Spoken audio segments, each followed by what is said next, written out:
嗱好啦，咁嚟到咧，我哋 Book 4 Chapter 3嘅第12題啦。咁呢條咧都係條 DSE 問題嚟嘅，咁呢條咧都有少少難度嘅。咁點解啊？佢話俾你知啦，個題目同你講，而家個電池咧又係啦，有內電咗啊嘛，哇！見到我頭痛噶啦。好啦，安培計、伏特計、理想係標嘅。咁我問你啦，以下邊個 case 係有可能令到個安培計同埋伏特計嘅讀數突然飆高？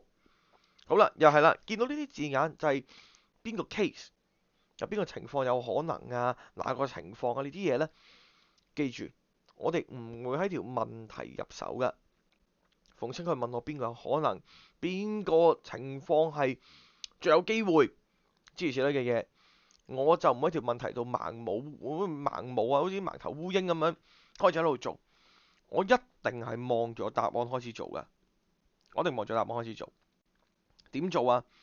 其實就我逐個答案去試下佢可唔可以 obtain 到題目講緊嘅要求係乜嘢啊？就係安培計同埋伏特計嘅讀數突然增大。我哋望一望，而家第一個 R1 短路，好 R1 短路會發生咩事呢？就係你 short 咗啊！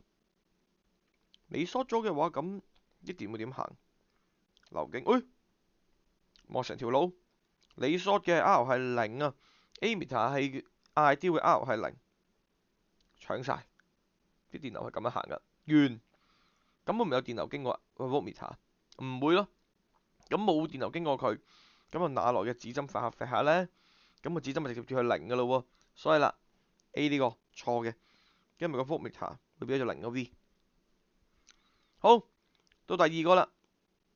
第二，佢話啦，而家 R2發生故障短路，好，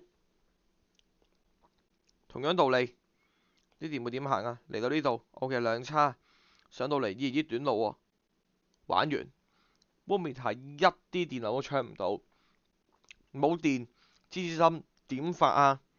錯埋 voltmeter 係零個 V。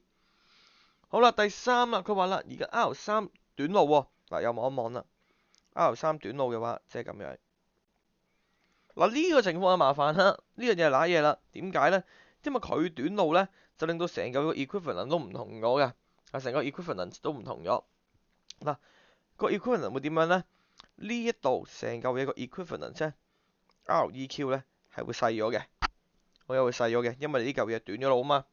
你呢嚿嘢短咗路，本身係兩啊，假設啦，我當啊為咗簡單起見啦嚇，我假設佢全部都係 R。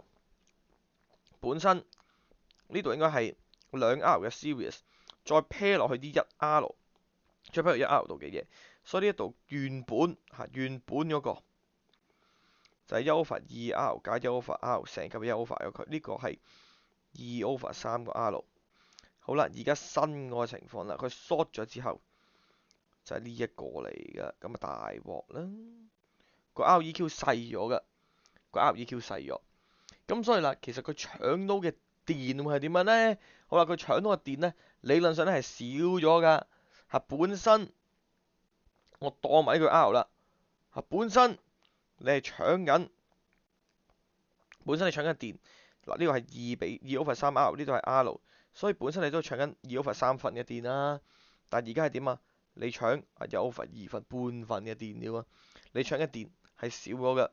咁但係啦，其實你個 voltmeter 咧係會上升嘅。點解咧？因為 voltmeter 咧係夾住一邊嘅啫。咁所以啦，雖然你本身搶到2 over 3份嘅，即係嗱，你本身搶到呢個一加2 over 3入邊嘅2 over 3咁多份，咁啊即係幾多嚟嘅咧？我計一計俾你啦。呢個咧其實咧就等於翻嚇0.4份嘅電啊。係啦，本身你喺呢度就搶到0.4份嘅電。咁但係因為你咧呢個位要分開兩邊咁樣計啊，所以呢度得0.2嘅啫。咁但係今次啦，你自己雖然搶到半份，但係你咧就能夠自己搶晒。咁所以啦，半份嘅話即係3 over 2即係0.5啦。咁所以你而家個 V 咧就係0.5。咁咧係多咗嘅，個 V 係升咗，但係咧個 A 咧就唔使諗噶啦，一定係細咗嘅，個 A 會少咗。咁啊，所以咧 C 都唔係答案啦。咁呢個咧你自己幫我咧去計一計佢，就係個 A 點解會少咗？咁啊呢個位咧都幾難嘅其實。咁所以咧自己嘗試下計唔計到。好啦，到 D 啦。咁佢就話嚟嘅 R2發生故障變咗斷路，好 R2斷咗，佢斷咗咁會點啊？